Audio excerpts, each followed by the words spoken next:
Yes. Hi, everybody.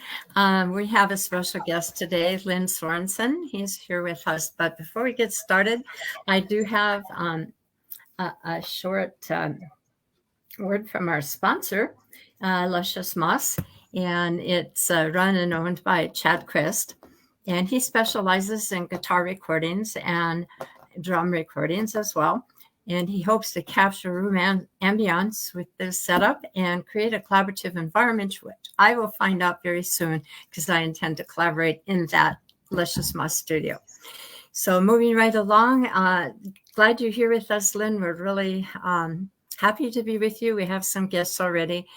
Be sure if you, viewers, so if you happen to make comments today, which I hope you do, please tell us your name. There's supposed to be a connection, and apparently many of the viewers don't see it. So do leave us your name so we know who we're talking to. Okay. So moving right along, one of the first things I want to ask you is about your earliest years. Can you tell us a little bit about your background as far as what instruments you started with and how you got started? Well, when I was, I'm pretty much, Dirt is a little bit older than me, not much, but a little bit older. Me too. And I started when I was playing. I mean, when I was in school, they tested us for hearing. They wanted you to play music. They went after you. Now the school systems, the way they are arranged now, could care less about kids playing music. It's just not even something that's on their radar anymore. But back then they wanted you to. So I scored really high on a tone differentiation test when I was 9 in 4th grade. And they came after me, wanted me to play an instrument. And I went out and heard things and listened. And I always had an attraction to music as a small kid. I can still remember melodies from TV shows from the early 60s. Yeah. I can remember them like they're ingrained in my brain. So I always had my dad listened to the big bands, the Dorsey Brothers and Benny Goodman and Glenn Miller and things like that. And then the Rat Pack, we had those records. Oh, yes. I grew up listening to swing music. And then, so when I went and listened to instruments, my parents wanted me to play like trumpet or sax, well, why don't you play trumpet or sax? And I chose to do violin. I loved how it sang. I love how the instrument related and sang to you. And can you turn that off, please? Oh, thanks. Technology. So I loved how the violin sang and played. And so my dad got me a violin and a little one. And I went up to my first music lesson in 4th grade, which I had told you this story before. It's a story that I tell now and again, but it's there's nothing worse than 20 brand new violinists learning how to screech and scratch. You got 4.5 octaves on a little tiny fretboard. It's fretless, and then you got a bow. And some instruments are just simply harder to learn than others, and violin is certainly one of the hardest instruments out there to even get to a point where you can play anything on it. And 20 of us were screeching and scratching, and quite literally, Miss Stewart had a breakdown in the middle of the screeching. Oh yeah, that's right. Scratching, and I went home that night thinking that music is pretty hard on people. I'm 9 years old and I'm impressionable. So, but lucky for me, I went back. The next lesson, which was a couple of days later, and Don Wyman, principal violist for the Seattle Symphony, came out, filled in while they were looking for a permanent teaching replacement for the position. And he had me doing vibrato and all kinds of crazy stuff the next lesson. Oh. And he talked to my parents, and I ended up studying with him privately for 9 years after that. So I was classically, musically trained. I mean, I could, by the time, very short order, I could read music like I could read a book. I switched to viola, and I played, all this, cello and bass and all that. But I, and I auditioned for the Seattle Symphony when I was 17 and got into the finals of that. But by then I had seen the band The Who, and Uh-oh. and yeah, I'm like 16 or so, and I saw what the girls were doing at that show, and they weren't doing that when I was playing Shostakovich on the violin. They weren't doing that. And so I'm thinking, oh my goodness, what is this? And so I started hanging out with a couple of guys. A gentleman by the name of Aaron Gross. He's a drummer here in town still, and we started a band. We were in school, and he basically corrupted me. I went home and got myself a little Barkus Berry pickup for my violin, and I picked up. And me and Aaron were listening to Zappa a lot then, Frank Zappa, and I picked up the album Hot Rats, and there's a violin lick on a song called Willie the Pimp, believe it or not, and it's a doon doo doo doo boo doo doo doo doo blues lick on the violin. Jean LaPonte was playing it, and I picked it up and learned that, and the rest is history. I started playing a lot of blues licks, listening to Son House and people like that. I'm going to stop you here for a minute, Lynn, but I want to pick back up on there. We did have a viewer call in and say, "Hi, Joy and Lynn. I'm watching you from the lobby of the ER." And then they laugh. And I'll have to watch this later when I get home. I can't turn the sound on in the hospital. Take care. Oh, goodness. Well, I hope you're okay.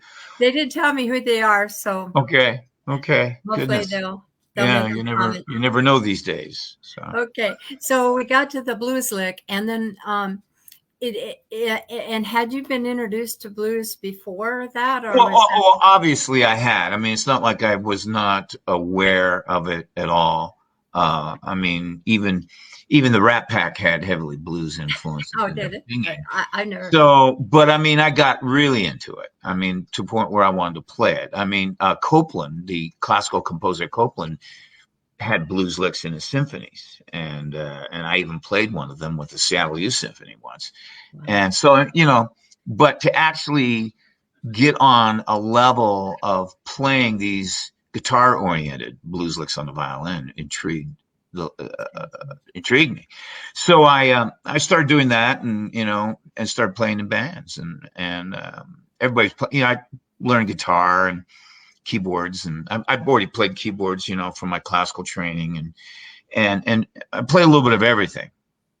There were tons of guitar players out there, not very many bass players, and I always liked the register of a bass guitar. The cool thing about bass is you never know the name of the chord until the bass player plays his note, and then you can, it's that chord. Yeah. And and I always liked the way the bass guitar in a rock band or any country band or anything basically bridges the gap between the drums and the vocalists and the other instruments. Absolutely. And creates that bridge between the two. So I picked up bass, and then I realized that there's not very many singing bass players, so I started singing, and then singing and playing bass at the same time. That's difficult. I have to admire a bass player that can sing. Yeah, it's a little easier. I mean, and not to, well, it simply is easier most of the time to play guitar and sing, because generally speaking, a guitar is following the vocal tracks. Not all the time, mind you, but a majority of the time. A majority of the time, the bass is in a completely different, particularly if you, I try to play bass melodically, it is going to always be different than the singer. So you've got to literally split your brain right down the middle. Mm-hmm. And, particularly when you're dealing with you're basically singing melodies that are oftentimes counterpoint to the bass line. So, oh my goodness. Yeah, it takes a little work, but once you get there. So what was the first band that you were in? You just mentioned somebody. Yeah. Me and a gentleman by the name of Aaron Gross. In fact, I have not played with him since the 70s, and I am currently, since high school, for crying out loud. And I'm currently in a horn band. He recently retired from Boeing, and I'm in a horn band called Just In Case, playing a lot of cool stuff with him. Doing what? Bass? Playing bass and violin and singing and all that stuff. Yeah. So it's and that's one of the primary reasons I got into it, is to play in a band with him again. Just I guess maybe reliving my youth. I don't know. But, Well, nothing wrong with it's that. great. It's great fun. Great fun. So when you got into a band, somewhere along the line you got into a symphony. I know that there was something about. Well, I know I auditioned for the Seattle Symphony. I played in when I was in high school. I played in. I spent 3 years in the Seattle Youth Symphony under Willem Sokol. I played viola in viola section, and I was in all the All Northwest and all state orchestras in high school. So I did a lot of work with conductors and in symphonies, and it's it's an amazing experience. It really is. I mean, the command that a conductor has over a symphonic a group, both rhythmically but feeling too. A great conductor will emote the orchestra into peaks of emotion, and then down moments where the calm settles in, and they have a way of conveying that physically to the orchestra. It's really it's something to be a part of. It really is. Isn't that a big step? I mean, I know what you're talking about because I also read music and was trained on the classics. So, and probably not as thoroughly as you were. And I played piano. So, how do you go from playing in an orchestra and all those years of training on the violin and the viola to rock music?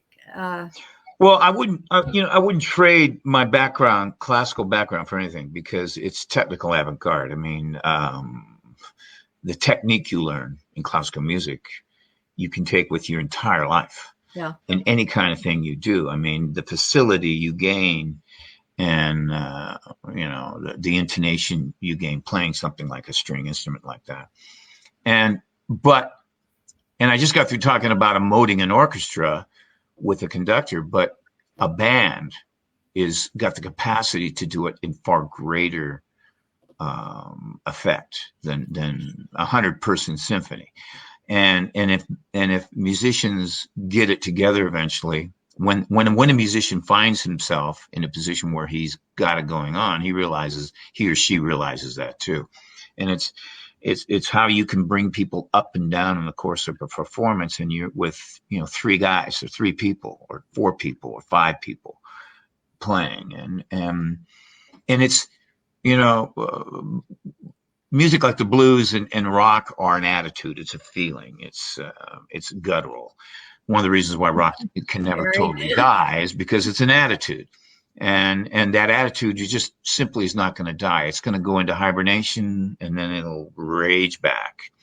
And versions of that will probably go on for quite some time. Music has got a lot of fads in it, and short-lived moments and longer-lived moments. But certain kinds of music, soul music, a soul singer is just a great feeling singer. And country has never gone away. The story it tells when it speaks to people. Music is about getting an audience to feel what you feel, or something similar to what you feel. And the only reason I do it is to convey that to people that come out and hear what I do. And without them, I'm nothing. Without the audience, the people that want to come hear that or feel that, I'm nothing at all. And it's everything to me. And it's the reason why I am hooked on this as bad as any heroin junkie is hooked on heroin. I'll never get off of it. It's, the feeling you get when you have a group of musicians on stage with you and you're feeling something in unison and the crowd gets it. It's the best drug there is, in my opinion. Yes, the finest thing there is. I totally agree. Yes. Yeah. So, something came through my mind while you were saying that, and what was, how there was some years between the time that you played for the symphony, the time you went into your first band, and then the time where you ended up. What was the next band that? When I got out of high school, I threw much to the chagrin then of my family, I threw my stuff in my van and moved down to the Bay Area. I did not go to, I had some scholarships. I never took them. I never went to school. I was bent for leather to go and play in bands and play, around places. I wanted to see the world and I wanted to play music. And so I moved down to the Bay Area and got pretty much one of my last serious day jobs, which was delivering office coffee this is 1976, in downtown San Francisco. I was I had 45 stops in San Francisco in 1976, delivering office coffee for Corey Coffee Company. And I learned more about life in that job because San Francisco in the mid 70s was a amalgamation of every bent part of society there is. And every bent part of society had a little community in San Francisco. It's not so much that way now, but it was that way then. And that was a real eye opener to me. And of course, I was young and I didn't need much sleep. And so I would start to play at night and work in the day and get a couple hours of sleep, just get up and, hey, let's go do it again.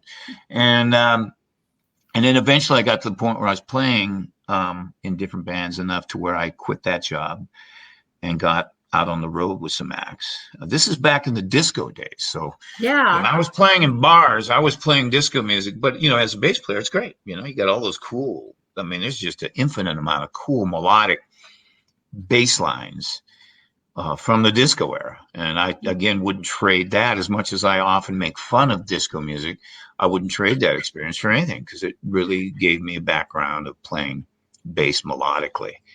And so then by then I moved back to Seattle.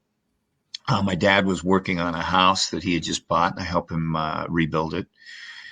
And I responded to an ad in Spokane. This is 1980. And I responded to an ad in Spokane for a road band. And I went over there and got the job, and off the road I went all over the US and Canada. So, and is that bad company?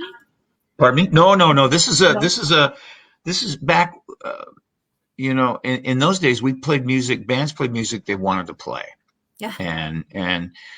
And so I got in a band called Raven and became Dogface. And we toured all over. I mean, we had 3.5 tons of gear in a truck and we were a bar band. The bars are big then. Bars went from Monday to Saturday. Yes. They were packed and we would drive to Cheyenne, Wyoming and play for a week or 2 weeks. And then we would on a Sunday drive up to Edmonton, Alberta and play for a week or 2 weeks or whatever. We would drive around all over with all this gear in a chase car for quite a few years. And we were just on the road. And by then, I'm in my early 20s and I was making enough money to, rent a place, buy food, buy a car, pay for insurance, pay taxes. And the nightlife was crazy. And I thought I died and went to heaven. I did. This was great. When did, excuse me. Pardon? Did you have any during this time you were touring with them? Did you have any incidents in any of these bars? I mean, obviously, you're not in the best places. Oh, yes, plenty. I mean, guys that want to kick the crap out of me because their girl is looking at you. I could tell backstage stories that would probably rival bands like Motley Crue. The only difference is that we didn't have the money they had. We weren't making anywhere near the money. But, you show up in Casper, Wyoming or Butte, Montana or Fayetteville, Arkansas, you're the new guy on the block, and we're playing Rolling Stones music. We're playing our own stuff. We're playing the latest Van Halen tune, but we weren't them. But people treated us like you were. Like you were. Yeah. They did. And of course, you get kind of a little bit of an overinflated view of yourself. You think you're probably a little bigger than you really are. I had dreams of making it, believe me, to the big time. And I mean, I wanted to have a record that was so popular, Rolling Stones felt the need to cut it down. You know, you've made the big time when a magazine at that time like Rolling Stone decided to pan your record. They're taking the time to critique your record and say it's crap. Then you know you've got something going on. And I dreamt of that. Of course, never quite got there. But I've done a bunch of other things. I've done quite a few things. But were you writing songs at this time? Pardon me? For this band, were you writing songs for them? Oh, yeah. We were writing all the time. All the time. Yeah, we always wrote. I mean, that was the thing. We all had that same dream of.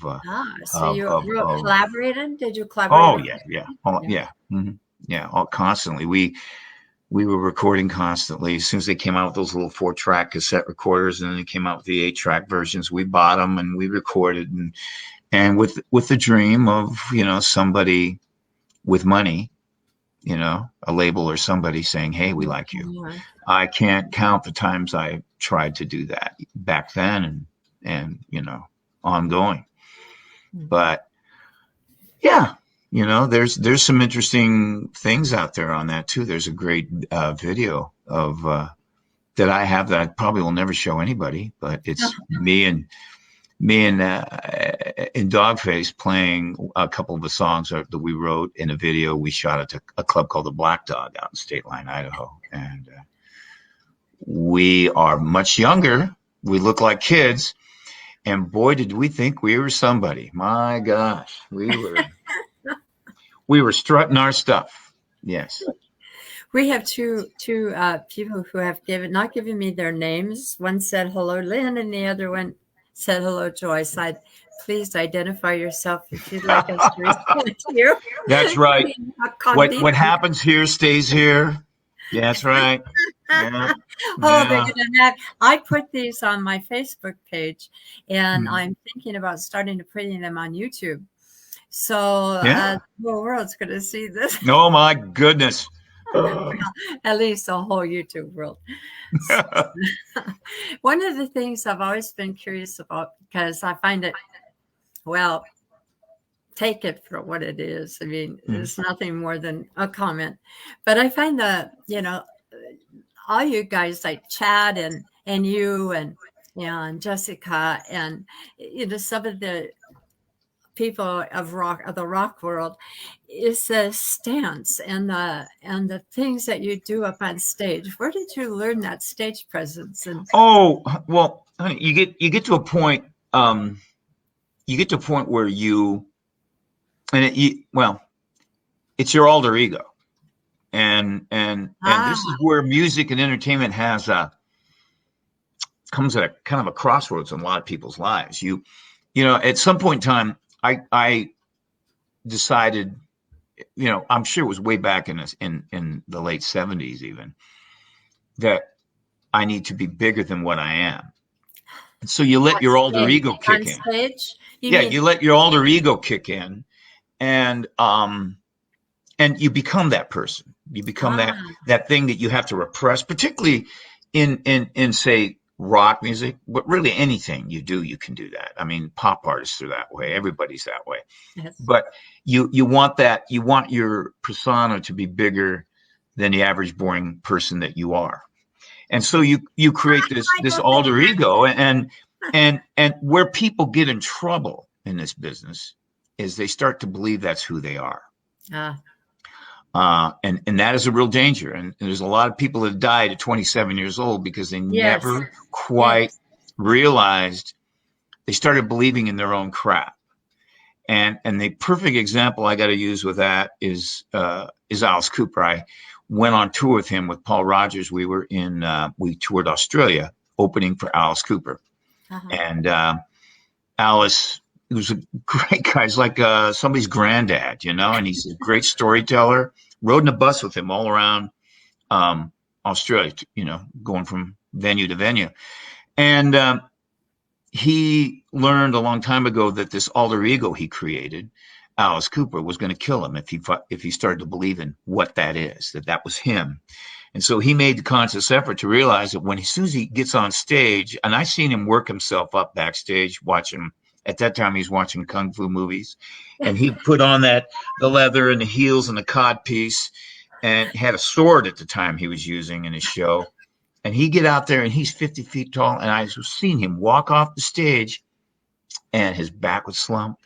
It's just like there's a laser beam and he just shut that off. Just shut it off like a switch. And that is why that man is still alive, is because he realized that this is his alter ego. This is not who he is. And it used to bother me because people would think that the persona that I was putting out there was who I am. And if people know me, they realize that's not the case. That's not the case. And then I realized, well, that's what people want me to be. So then that's what I'll be.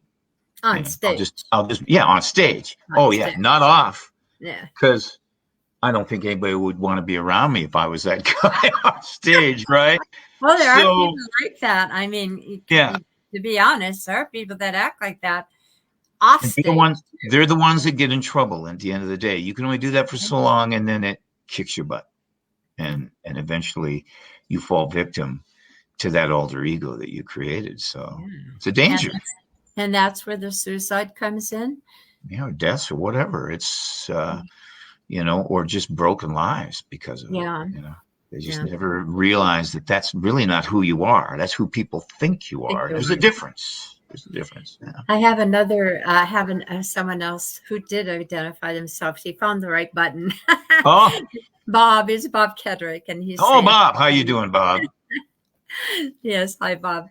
So another thing, when I was thinking about this and I lost my train of thought, you got me off on a thing here. But one of the videos that I've watched a lot of are the ones when you were in Bad Company, because I never saw those. I mean, I heard those songs, but I hadn't have the visual that they have today, and I didn't have the concerts where I was living. So when I watched that, and I'm not sure about the years, but when you were up on stage and some of them you were right between the lead player and oh gosh, what's his name? Paul, is it? Probably, yeah. Singer, yeah. And you're right in between them, but you were back a little bit and you were all over the place. I mean, it was just so cool to watch you play. And then after a while, and you don't have to answer this, I'm just putting it out there. And after a while, you saw you out in the dark, way off in the, I don't know if it was left or right side of the stage because it's a picture. But and I'm like, oh goodness sakes, what happened there? Well, you must be. I mean, the DVDs you're watching. There's two DVDs that I'm on with Bad Company. One is live at Hollywood. I can't remember. Hollywood Live. It's Hollywood, Florida. And there's a big, huge casino there. Huge, massive casino, 8,500 seat arena. Wow. And that was the first Bad Company show. The Bad Company getting together as that unit. They had not been together in some time with Mick Ralphs. Yeah. The whole crew. And I got the gig because, of course, Boz Barwell had died 2 years earlier, the bass player. And so I was in the right place at the right time. And so that gig was well lit. We were all super troopered, and which is super troopers are the big spots. And then the Wembley, I was a lot in the dark. Yeah, clearly did I? It's whatever reason the call for the super troopers. I don't know. I didn't get one. So yeah. I didn't get a trooper. So, I mean, there are a lot of dynamics that go into a band, emotional things that happen, even in the big time. I will say this, the problems that exist in these larger bands, I've been in the middle of one, are every bit as the same as what happens in your average bar band. Yeah. The only difference is instead of talking hundreds of dollars, you're talking about hundreds of thousands of dollars at stake and in earnings or more. And it just never ceases to amaze me that can go on. At some point in time, I think if I was in something like that and I had the ability to make the decisions, I think we'd all find ways to get along. You know. Yeah, there's something about that. I've seen enough of that too to wonder what the heck that's all about. But it's human beings, honey. It's just what we are human creatures, and we do ridiculous human things sometimes. Okay, question. Yes. What did it feel like to play for these? How many people would you say was the largest one that you played for? Oh, I played in front of 100,000 people a half a dozen times. I know that.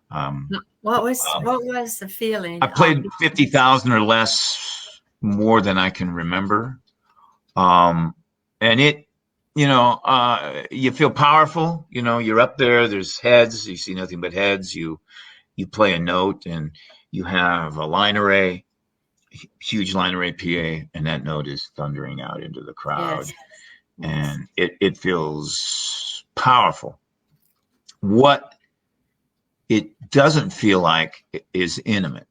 It's really difficult to be intimate with a crowd that big, because thanks to that, I think it was the Who in Cincinnati 20, 30 some years ago that they had the stampede, and 6 or 7 or 8, 10 dozen people died.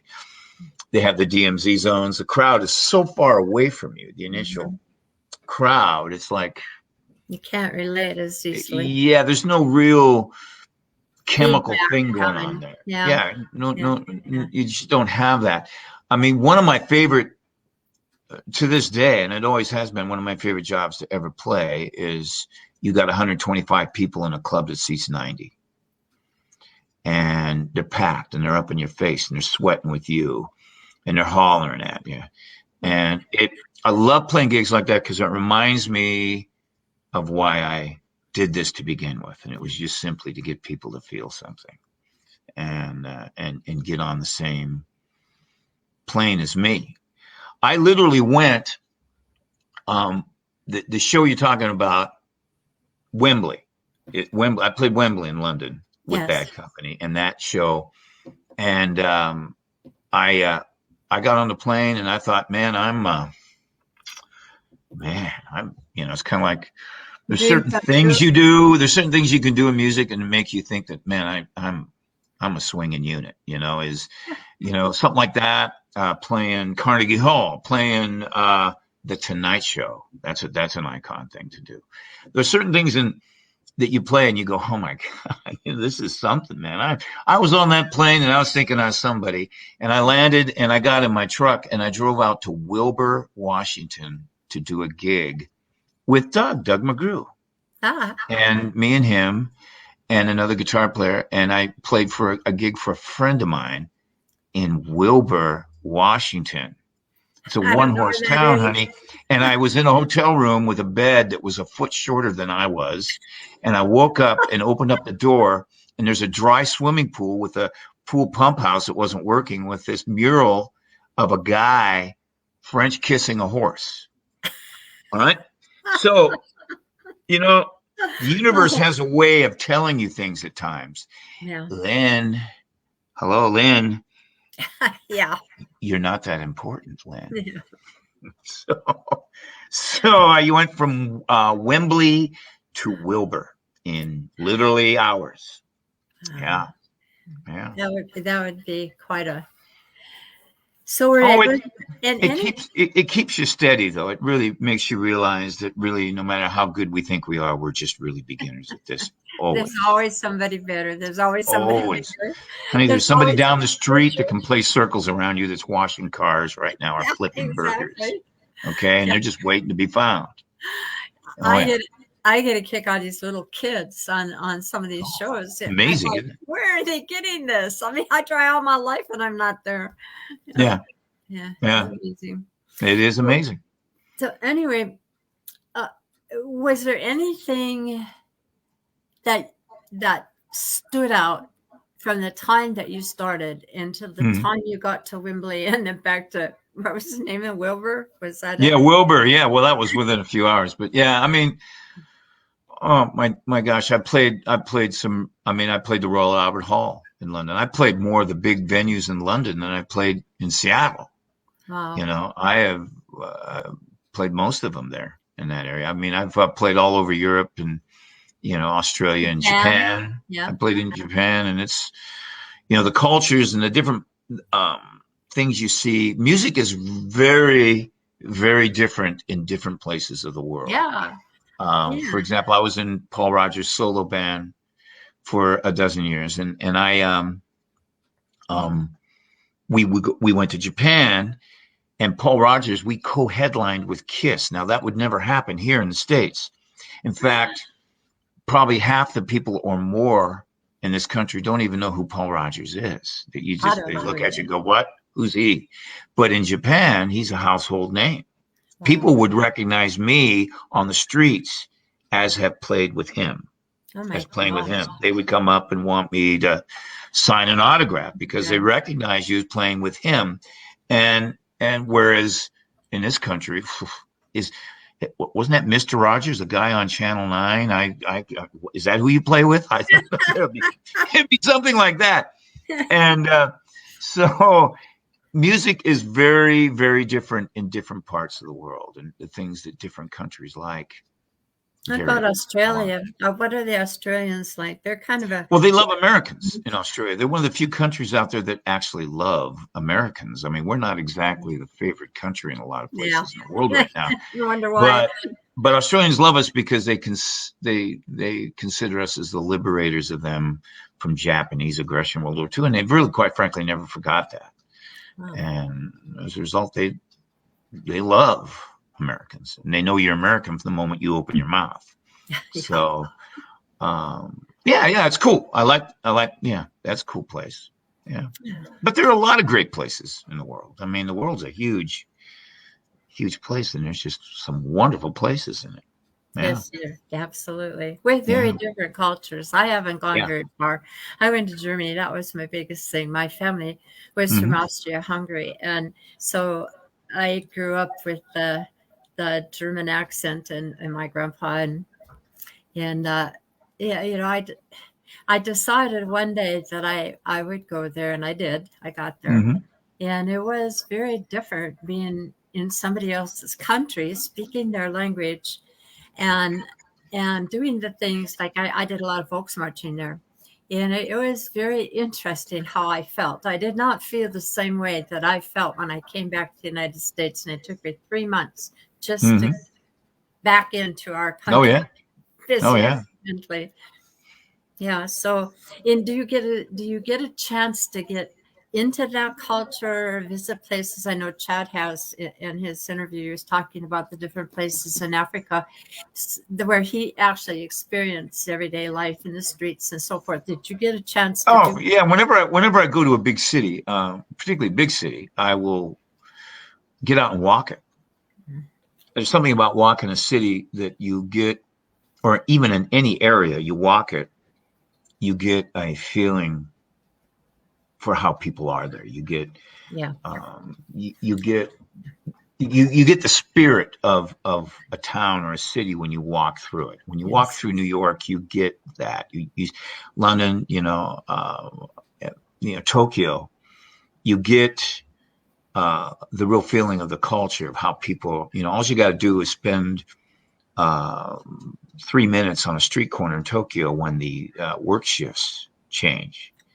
And you get you look around that street, that intersection, you understand, you see 500, Japanese guys dressed up in the same suit, carrying the same briefcase.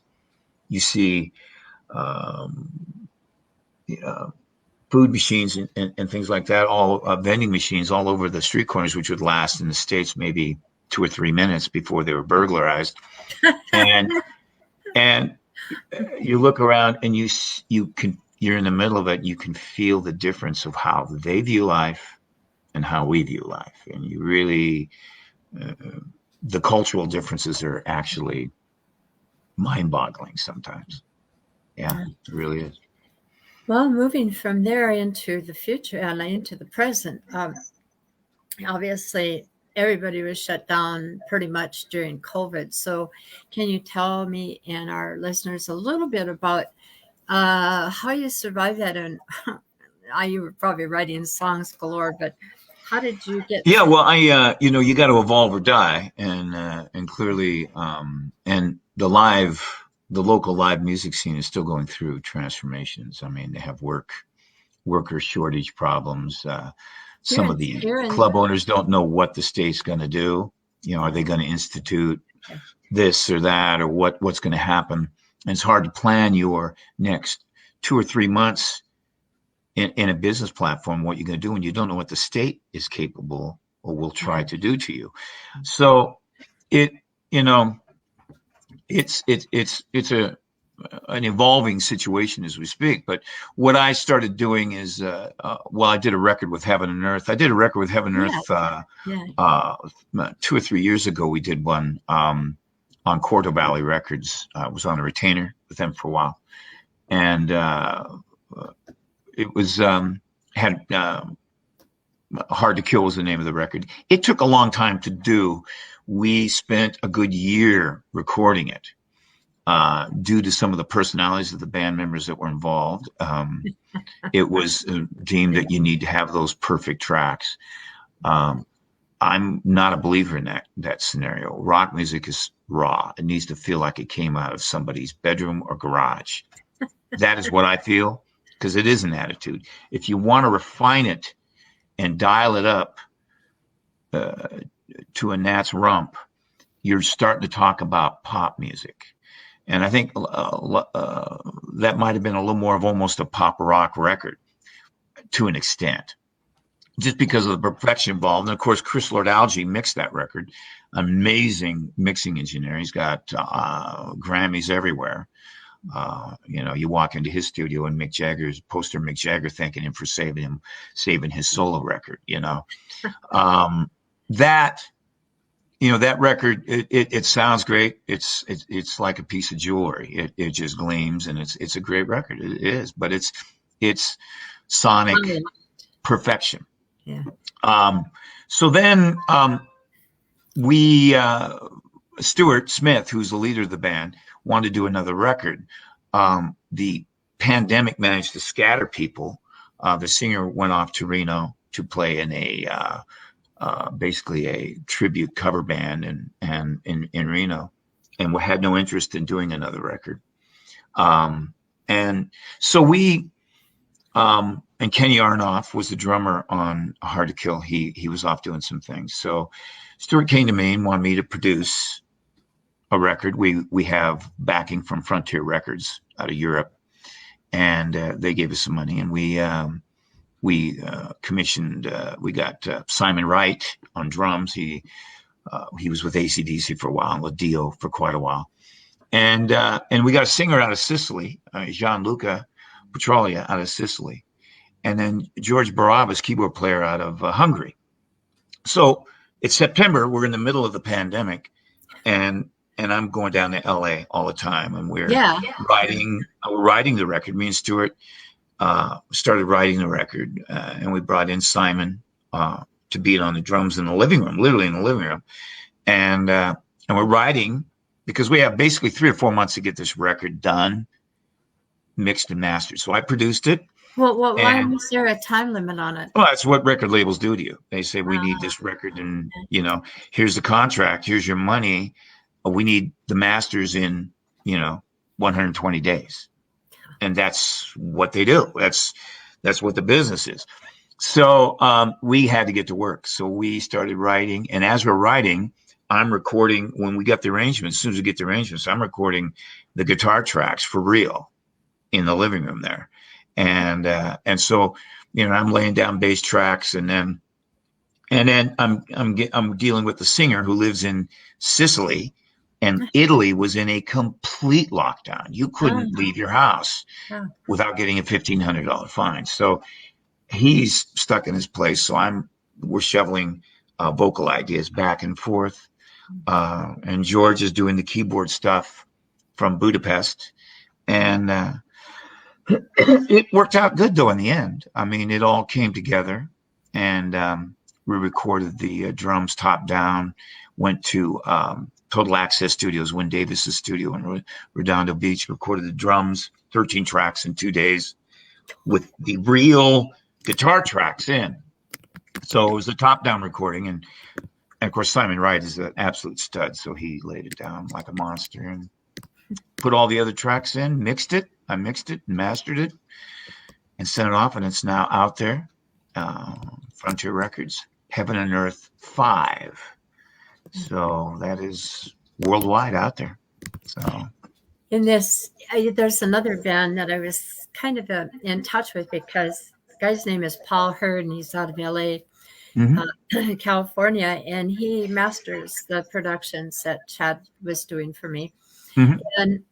And he had a band in several different, I think there were 3 different countries. All I can remember is the UK and Ireland, I think.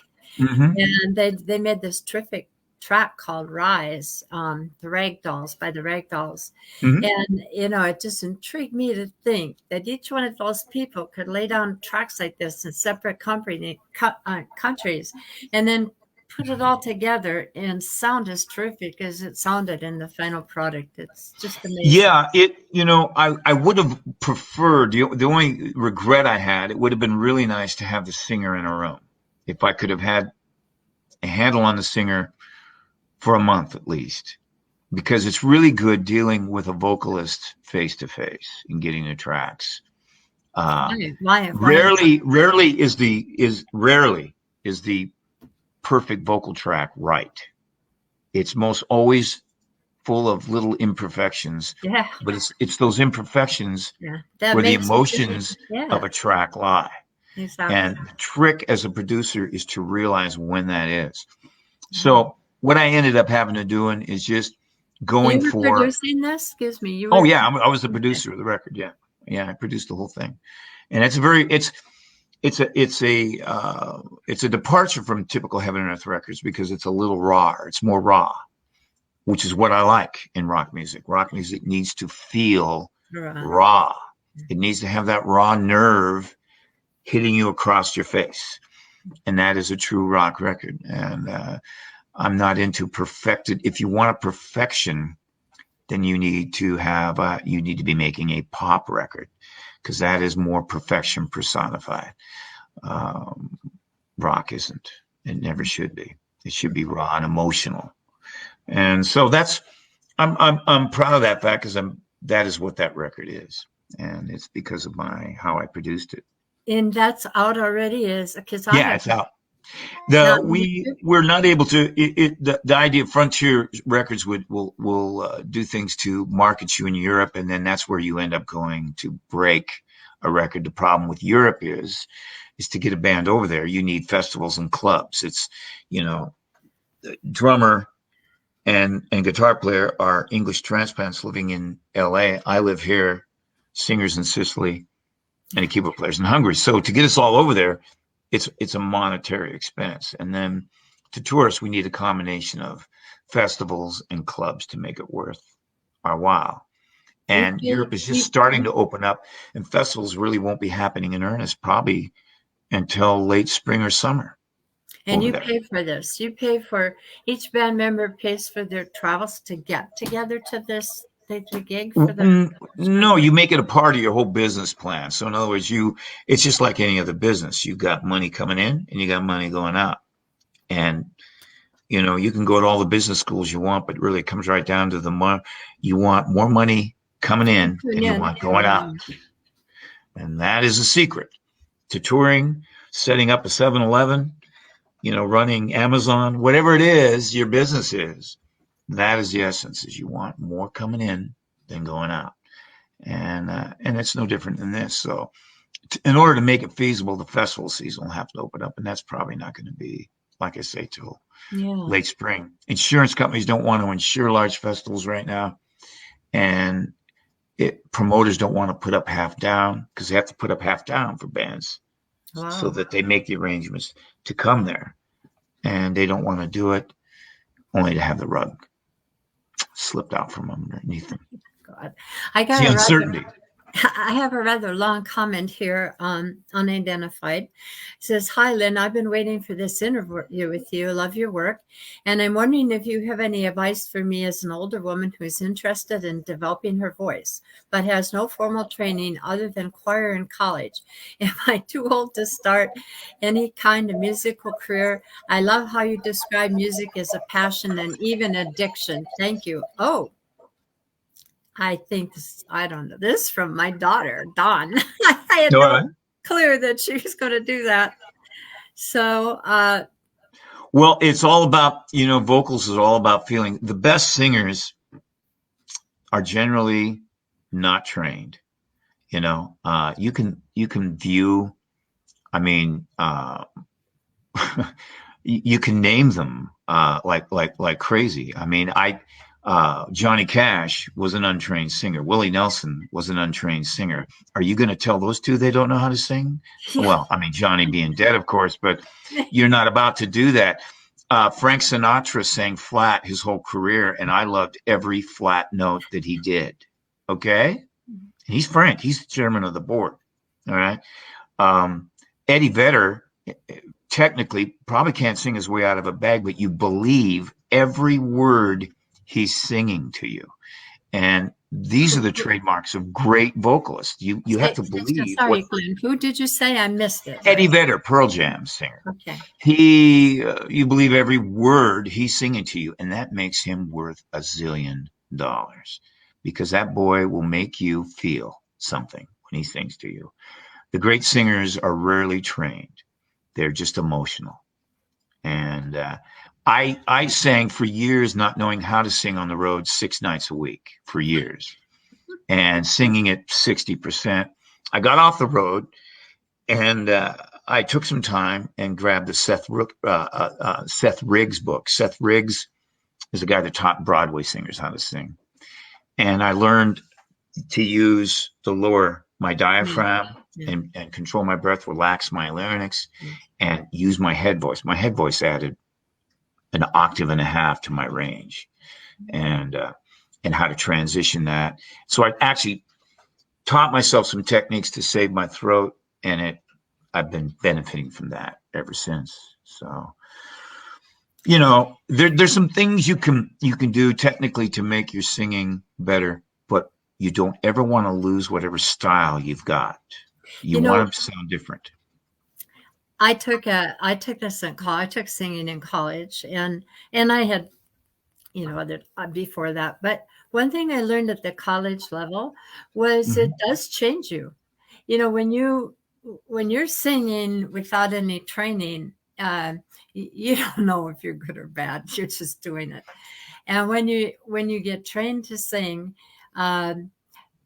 there's certain things that you have to do. I mean, if I'd sing something wrong or I didn't use my diaphragm, I'd have to stare at myself in this mirror, and that was pure agony. And it changed it, and then eventually as time went by, I go back to your old habits. But yeah, I get well, that. you don't ever want to lose that. Well, singers, generally speaking, you're your own worst critic. Singing is way different than playing an instrument. An instrument is an external device hanging outside of your body, and you are blowing or playing it. You're in it. You're in that instrument. Your voice is inside of you, and so it's a real personal thing that you're expelling out of you. And as a result, most people are their own worst critics to a point of almost debilitatingly so. A lot of great singers will say that they hated their voice for the longest time. I heard them. Garth Brooks, Lady Gaga, Yeah, they hated their voice. It's an old story. But eventually you get over that. You get through that, and you realize when enough people like what you do, then you go, oh, maybe I'm not that bad. maybe I'm okay. I don't know, and you just keep trucking at it. Yeah. There's another comment here, and they didn't identify themselves, but they said, yes, thank you for the awesome encouragement for vocalists. I feel inspired. Oh, good. Good. I'm glad. That's then I've done something right today. That's good. So we're kind of running out of time. Mhm. Do you have a schedule? Like, can I run 5 minutes over, or do you have another appointment? No, I'm good. Yeah. So one of the things that I want to move on to, and I do thank you for everything that you set up today, Mhm. because I'm sure every musician out there has taken, if they're listening to this or they'll listen to it later, they've taken something from this interview, I hope. And Yeah. what I'd like to know is what you're doing now and what direction you're going from here. Well, I'm doing a lot of producing and mixing and mastering and writing. I'm kind of in the process of finishing up another record of mine, and that'll be fun to do as always. Understated. It's a cathartic, experience when you do that. You get a lot of pent up feelings and emotions you have bottled up outside of you and onto a record, onto a song, and it's liberating. It's a liberating emotional experience to write your own stuff and then hear it back. Yeah. I've been writing my own stuff for forever, and if nobody even wants to hear it, as long as I get it out of me, it feels great. You know?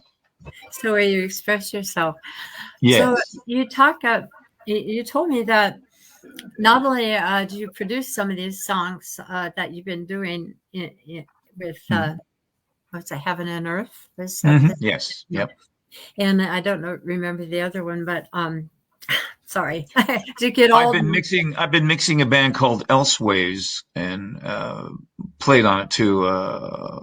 Rick Knotts and Chris Kincaid project they've been doing for a long time, and I've been mixing that, and it's coming along real well. Yeah, yeah. And yeah, I'm doing Ronnie Lee's mixing her record. Me and her have been writing together, and so yeah, we got she's some quite the stuff gal. coming out with that. She's Yeah. a rocker. Oh yes. She's definitely a rocker. Yep.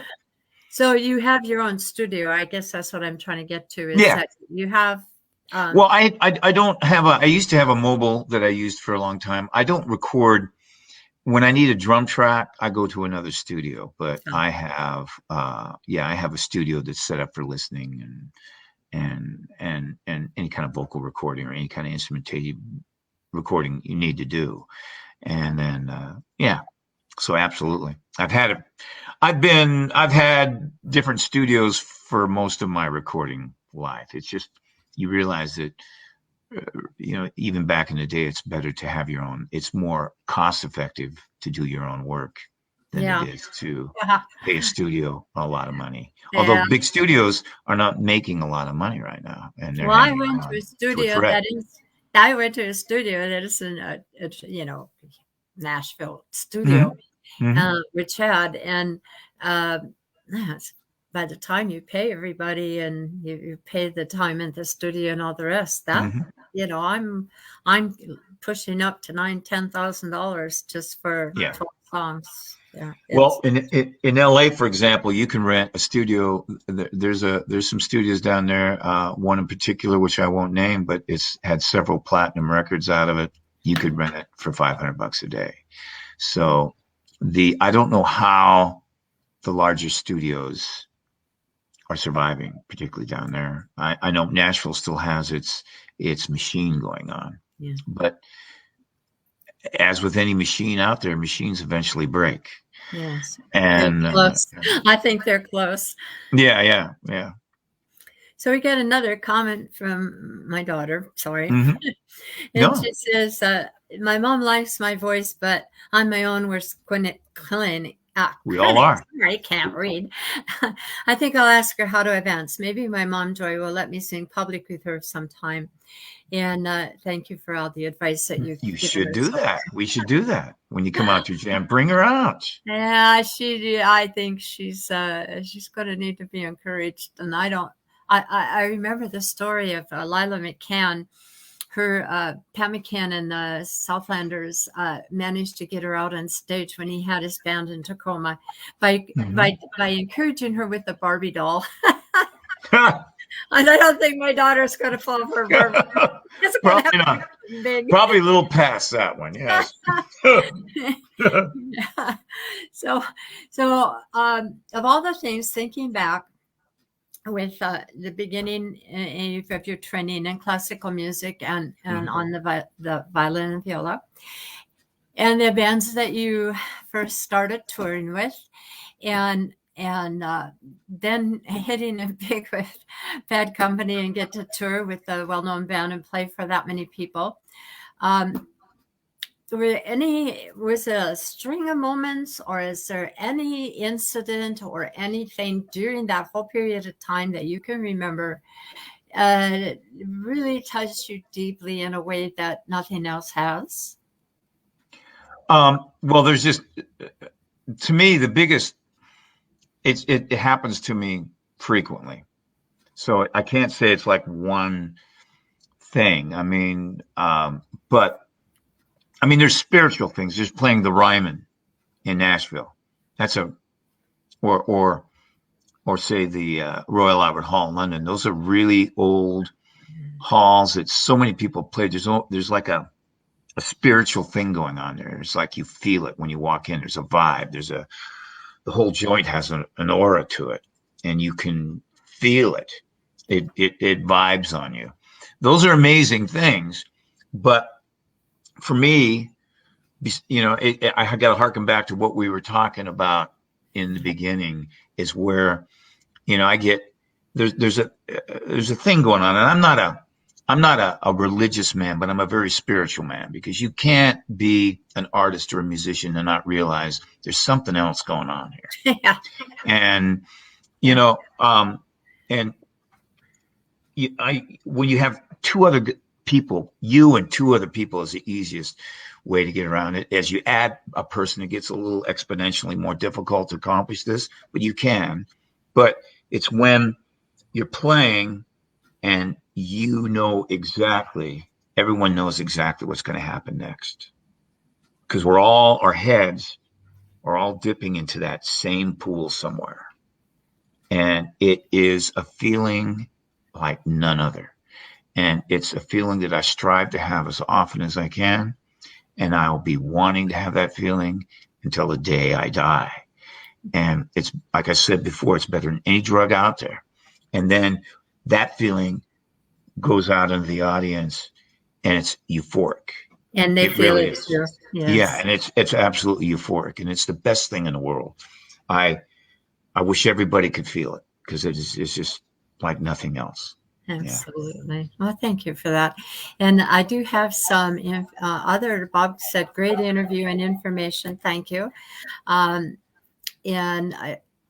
Bob said hi to Raymond. So Raymond Hayden must be out here somewhere hiding. Raymond, that crazy guy. Hope you're having a cigar, Raymond. And then he says, Lynn plays a hell of a kazoo. No, kazoo. Who said that? I don't know. They're not identifying themselves. Yeah, that's funny. And then someone else play a mean kazoo. Yeah. She said, Lynn Sorensen, see you tonight at Rumors. I don't think that's till Wednesday, is it? Yeah, that's Wednesday. Yeah, or else I'm going to be late, I guess. Yeah, speaking of Rumors, I heard that was rather challenging. As in sound system, you were working on it, and I don't know you ever got it back to where you wanted it. Oh, the PA there. Yeah. Oh, well, it's a compromise. I mean, like I said, that PA should be in a museum, probably. It's pretty old, but it just requires a lot of EQ work, and which I had to do. I think we did our second gig on that last Wednesday, and I had to it's an ongoing process. Probably another gig or two, I'll have it as dialed in as it's going to be. But yeah. And then Raymond said to you, I'm having a cigar. Funny that you should say that. I'm watching a guy being interviewed, and he looks like Jesus. Oh, Raymond, I am. You didn't know that, Raymond? I am Jesus. Think of it. Oh, God. You could play Jesus, I think. Oh, I wouldn't have Raymond any other way. My goodness. Yes. And then another one said, I'm an empath and feel the emotion in the music, did not identify themselves. So I think we're talking to their their Good. their spirits here. I think they Good. understand what you're saying. Good. Good. So it's about time to end the interview, but I've enjoyed it. I hope I have too, Joy. It was wonderful. and for all the people listening out there, I do want to thank you for tuning in and responding to us. And I would encourage you all to get out and see the gigs. I mean, even a simple jam can be a work of art with these guys. And It can be a disaster or a work of art. You never know what you're going to get. exactly. So can you tell us before we go what you've got coming up? So Wednesday nights. We do a jam at Rumors down in Spanaway, and it's been going really well. So I like to see people out there. What time? Pardon? Time? 7 to 11. Okay. And then you have a Sunday jam at the Or no, it's 8 to midnight. Excuse me, 8 to midnight there, at Rumors. And then we have a 7-11 jam at the Twin Dragon every Sunday. Okay. Yes. Different guitar players and hosting. Yes. In both of these, Doug McGrew is the drummer. Yes, me and Doug are hosting both of them. Yes. Right. And then they host lead players from around the area. Mm-hmm. And do you have any gigs out there other than that we can attend? Oh yeah, I'm playing with the Vandals this Friday. Jamie, you're in a band with him. What's the name of that band? The Vandals. It's Jamie Vandals. Oh, it is Vandals. The Vandals, okay. And he had a knee injury. He separated a quad tendon or fried it, and he's just going to be playing the drums for the first time this Friday. And then I've got a gig with a band called Just in Case on Saturday, that horn band with Mark Baker's band out there. He's got his own little club called the Gravity Ballroom, and it's with my old high school mate Aaron Gross on drums. Can you put some of these things on Matured Musicians? Maybe Andrea can get them out there for you so that we can, the people that have listened to you today can go to at least one of these and hear you, or all of them, better yet. Yeah. Well, Heaven and Earth is on all the services, iTunes, Spotify, CD Baby, Pandora, you name it. It's on there. You can go to YouTube. It's all of those. They're out there on that, all the streaming services. Yeah. Yeah. And in closing, I want to say, Lynn, that you do play with up-and-coming national recording star Jessica Lynn Whitty and her band. Yes. Yes, I play country. I saw on the fiddle and play bass, and I kind of talk like this sometimes. Yeah, it's just a whole nother interview, right? Yeah. I love sawing on the violin. I love playing country violin. I've always loved that. He played on a couple of mine. It's fun. Fun thing. Played on a couple of my things. We've got one coming out in November called God, Are You Listening?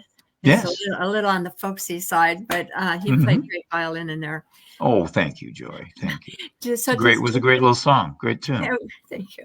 So was there anything with Jessica coming up now that the fair? Well, she's her season. What she's going to be doing is showcases where basically we get in a car, we drive to an airport, we fly a few hours, we get out of the plane, we drive in a car, we set up.